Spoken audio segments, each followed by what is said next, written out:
穿過隧道嚟到千與千尋嘅世界。一張張手稿展現宮崎駿嘅創作旅程。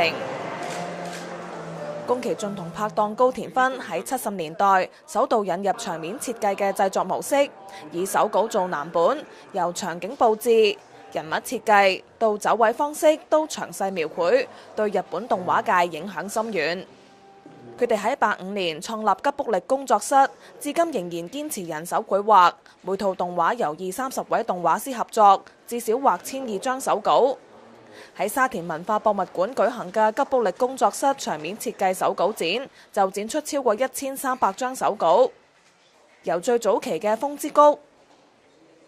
龍貓、魔女宅急便，到宮崎駿嘅風不作風起了，仲有未上映嘅輝耀姬物語手稿，更加係喺香港首度展出。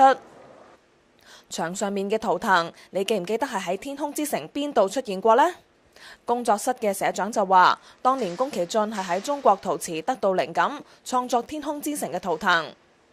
雖然展館裏面唔可以影相，不過展覽就設咗另外一個影相區，大家仲可以瞓喺龍貓上面影相添。展期到8月31號結束。